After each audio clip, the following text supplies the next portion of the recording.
Hi, I'm Tom Scioli, author of Jack Kirby, The Epic Life of the King of Comics, and I Am Stan, a graphic biography of the legendary Stan Lee. And today we're taking a look at Frank Miller's Batman Noir, The Dark Knight Strikes Again. This is a black and white version of the highly controversial Dark Knight Strikes Again, DK2, the sequel to his renowned Dark Knight Returns miniseries and graphic novel from 1986.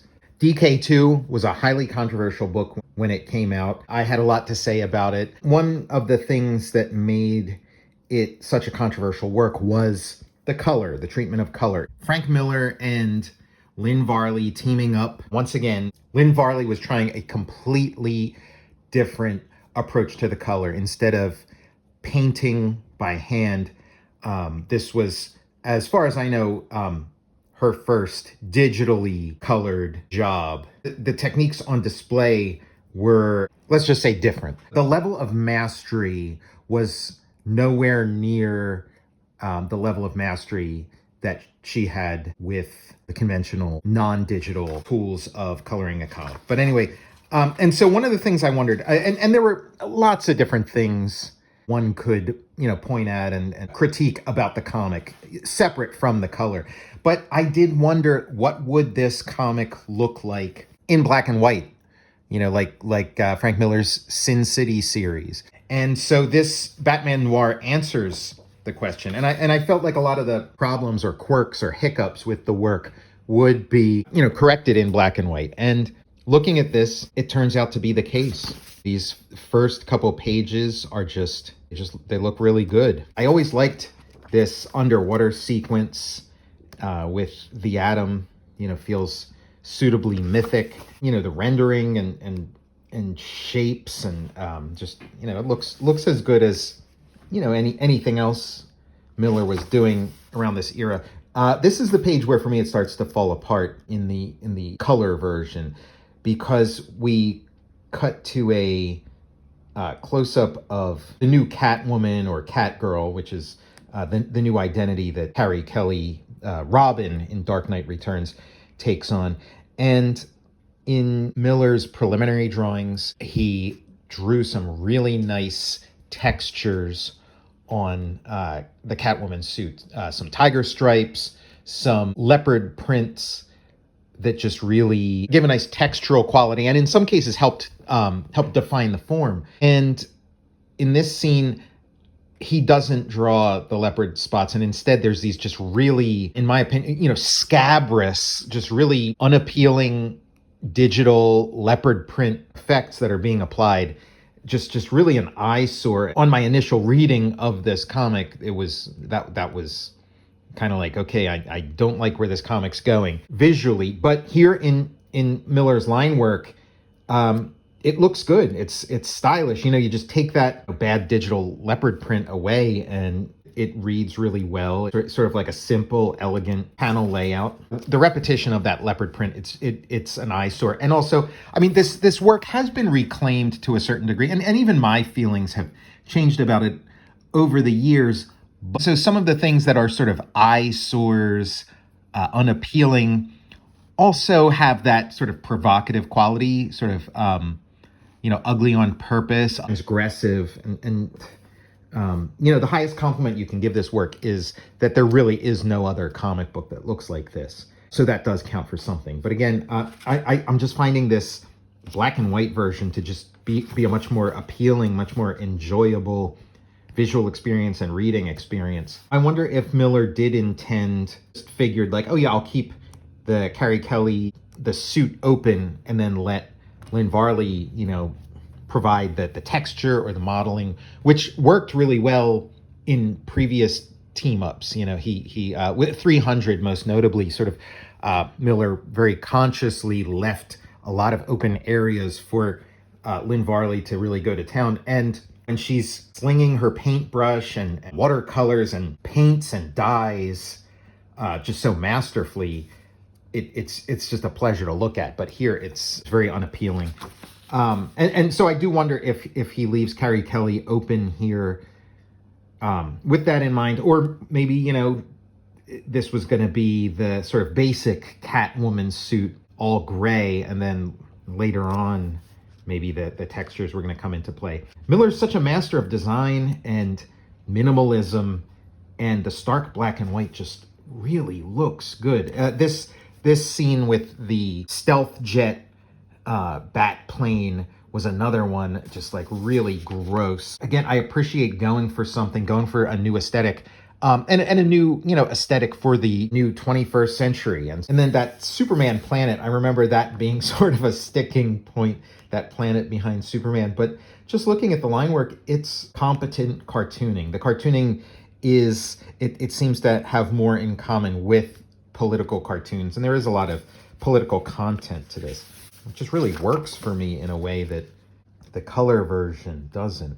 If you compare this to all of Miller's work leading up to this is the most spare that his style ever got. The preview images, preliminary sketches that he worked on, compare that atmospheric treatment of the question to this one that just, again, he's trying to make the question more a 21st century character. So I guess take away the fedora, and we don't get very much from the question in this. Now, when he peels off his mask, that's a nice moment, emphasizing the silhouettes here. Very readable, very very enjoyable. These moments with the atom are really interesting, and the luminous quality of just having like a white paper, and then gives you that sort of glowing, world of being lit by these molecules. I'd like a version of Xerxes like this also. Yeah, just such a master of black and white. And I understand, trusting his creative partner implicitly with the colors served him really well in all their other outings. And that Batmobile just really sings in black and white. Wonder Woman, I mean, this scene just looks great. And this was something that I was always curious about, the Bottle City of Candor, because I wonder, it got so mushed and jumbled in the color version. So I wondered, and it looks really great. So far, like, no complaints whatsoever. It's just more of a piece in black and white. And the political cartooning aspect of it comes to the fore also, because the black and white just looks really good. This is a comic I would like to try my hand at coloring, just out of curiosity. Just that red is just such an amazing color, and superheroes, that red, that model the other colors as much as you want, but when you try to model red, it just sort of turns brown or pink. I feel like model all the other colors as much as you want, but then leave the red. Now, this little moment at the end, I mean, one of the complaints was you don't get enough Batman in Dark Knight Strikes Again. But I feel like Miller probably said pretty much everything he had to say about Batman in the first Dark Knight Returns and Batman Year One. And at this point, he's kind of running out of things to say about Batman. So it's like, okay, well, how about it's, Batman Presents the Justice League. Yeah, issue 2, like issue 1, there's a lot to like in issue 1. Issue 2, he goes even more spare, and I feel like I appreciate the bravado, and you're seeing this cartoon line, and I stripped down a little too much. Now, this is beautiful. These shapes, this is, the machinery that sometimes, stripping it down can be very effective, and he's walking that line. And it just works here, and it works, man. Again, it doesn't, getting really like interesting after images looking at this. Like, I feel like I'm seeing this work with fresh eyes, seeing a lot of the Watterson influence. I think Miller was around this time kind of like falling a little bit out of love with the history and iconography of comic books, and particularly superhero comic books, and just enamored with comic strips. And yeah, obviously, like, Watterson, I think, had only recently completed Calvin and Hobbes a couple years before this. So very enamored with that. Sort of the height of comic strips. I don't know that there's been a better comic strip since then, in the traditional newspaper comic strip. So risky when you're stripping your stuff to the bone. Like, the more you take away, the more risk you're taking. And again, see, it looks like something got stripped away from the Batmobile here. I do wonder about the source of these images. Like, I don't think we're just looking at an image taken from Frank's drawing. I think what they probably did was they probably took the digital file rather than like rescanning them. I think they took the digital files and just took away the color layers. And in some cases, some of the line work got stripped out. Might have been some digital drawing on the black color layer. So there's a little bit of that. But for the most part, I think we're seeing what Frank laid down on the page. Again, this is another one. This is such a controversial comic. I have all kinds of feelings about it, positive and negative, but I'd love an artist edition of this. I know it's not as beloved. I know Xerxes is certainly not a beloved comic, but I want to see this stuff. I've already bought multiple iterations of this. I bought all of the 3 issues of this original series. I bought the collected version, and now recently I bought this black and white version. So yeah, the second issue, again, it works. It works in black and white. It doesn't work in color, and it is not as much fun to look at as the previous issue. But this is answering a lot of my questions. There's moments. There really are moments here. This segment is the part that I feel like this is where the work really falls apart, just story-wise, is this middle part where it's just not entirely clear, like, what's going on. Apparently, he's supposed to fight this, bogus, fraudulent alien invasion created to sort of, as a psy-op against the people. Probably referencing, the fake alien invasion in Watchmen. Superman goes and then he fights it, but then he says he stops fighting it, realizing he doesn't want to be part of this manipulation anymore. So he won't flee and he won't fight. Do your worst. So I don't understand the difference between him fighting this thing and then him choosing not to fight but letting it kill him. Like, it's just like I get what Miller's going for, but it's just not.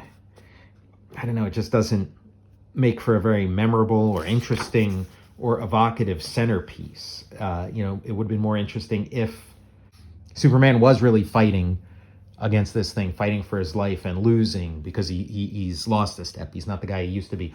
Or, Superman running away. But Superman just sort of sitting there and letting the thing beat him up. Like, I just don't understand that. Why Superman would want to do that, what he would have to gain from that. And I also don't understand why, Brainiac and Lex Luthor would be so mad at him for doing that. Like, I'd assume they'd just be like, yeah, sure, why not? Like, what's the difference between us beating you up while you're putting up a fight and us beating you up while you're just standing there doing nothing? Either one feels like a propaganda victory for the bad guys. Martian Manhunter looks pretty good here. Again, not nearly as good as he looks in that preliminary artwork that Miller did. Which again, if he had done a comic that looked like that preliminary artwork, I think the conversation around Dark Knight 2 would be very different. Be a very different conversation and a more positive one. Looks like Miller's, drawing the Thing, drawing the Fantastic Four's Thing here. And I'm not complaining.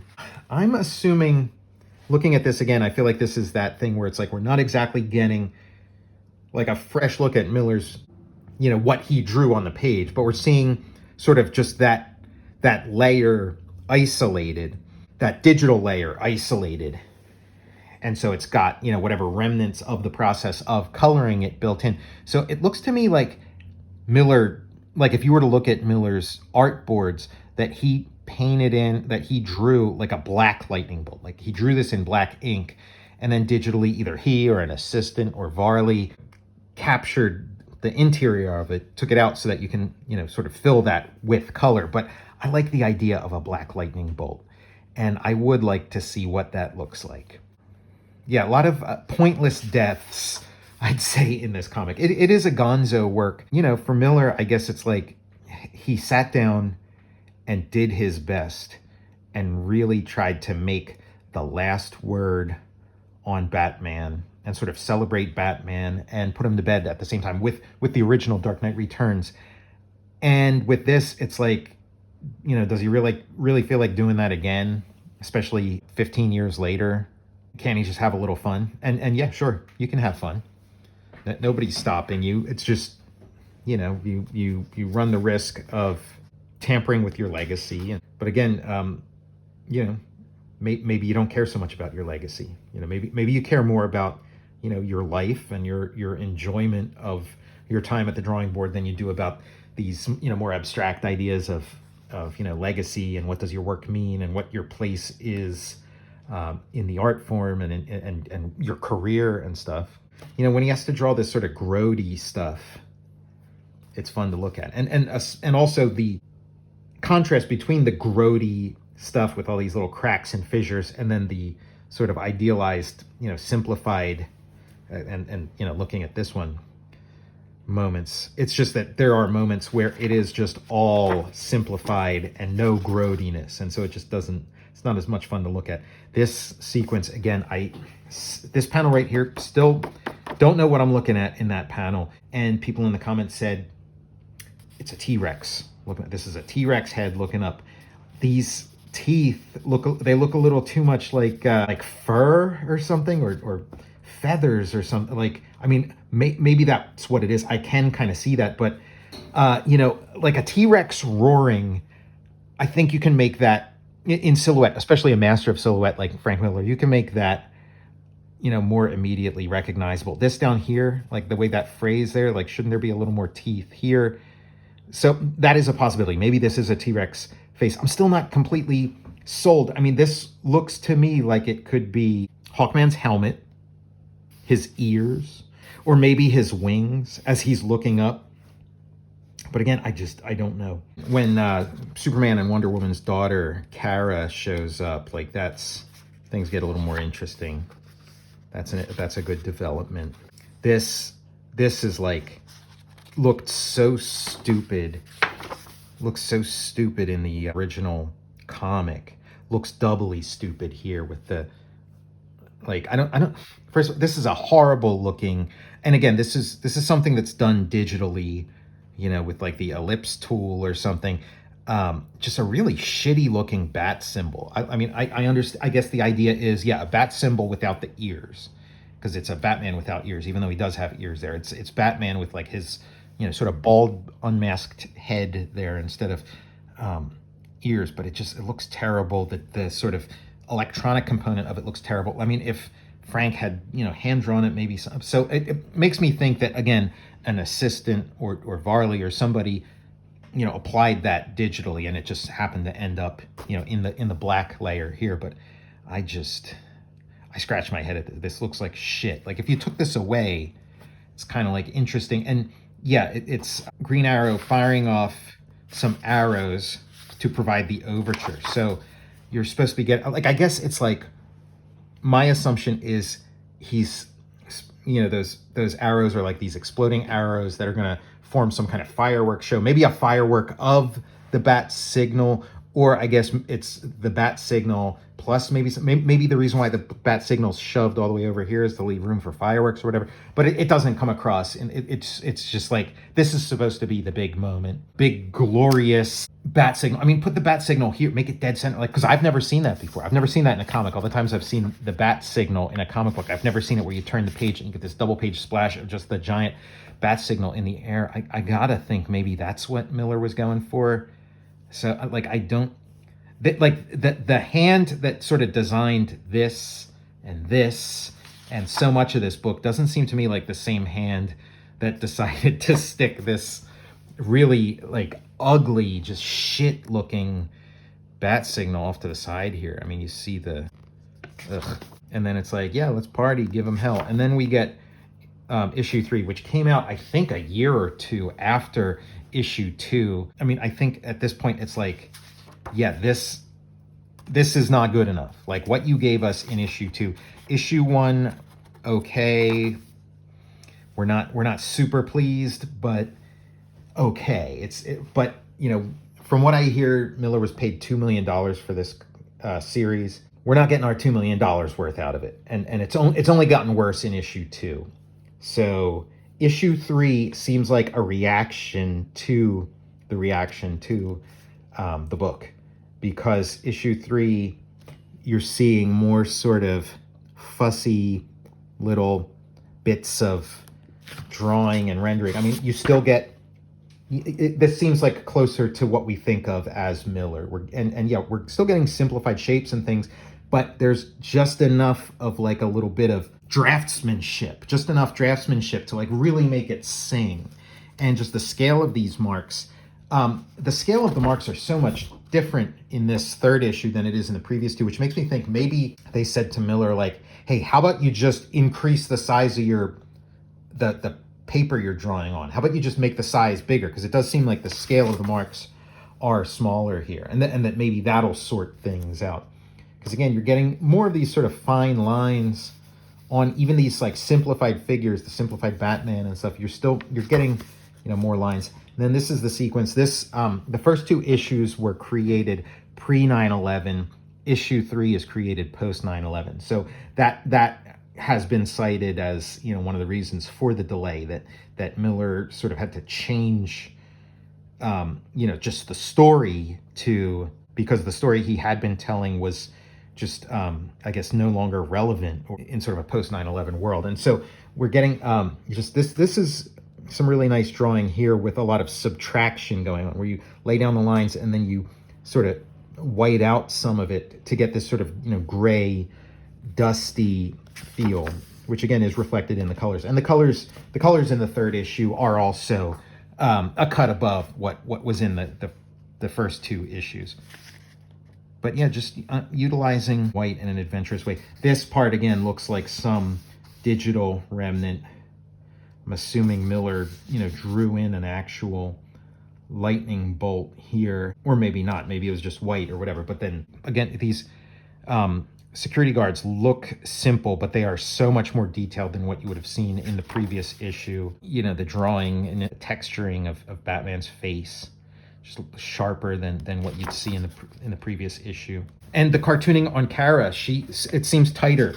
This close up and the amount of like attention in a very small area seems like it would be unthinkable, in the previous issue. This being done post 9/11 and probably Miller having some photo reference and things to work from, so you get this very sort of detailed and well observed firefighter. And this double page spread, simple, using large areas of white as a very striking compositional device, different types of line making, and yet it's just these figures, these buildings, so much tighter than anything we've seen in previous issues. And doesn't look bad in color, looks really incredible in black and white. Very, very adventurous. The big difference between the color version and the black and white version of this is that the color version is very adventurous, but very displeasing to the eye. Just sort of an eyesore, very ugly, not fun to look at. Again, unless you're in sort of a mischievous mood, and it's like, oh, it is kind of fun when somebody pushes buttons and does all the wrong things. But here it's like, it's very striking, very adventurous, but such a pleasure to behold. It's such a pleasure to behold. Such fun to look at. Just really pleasing to the eye. Very beauty and ugliness in the right proportions. It's a tough line to walk. And again, now this is Batman in hologram, so there isn't going to be any areas of black, but just all the little wrinkles and creases and things. Just so much more rigorous draftsmanship than was on display in previous issues. Miller's having fun in the drawing, and yet like these images of the Bat Chicks would be much larger. Like this same image would just be like so much larger in the previous issue. So again, I think maybe I'd love to see the original art, but I'll bet issue 3 is done on larger paper than issue 1 and 2.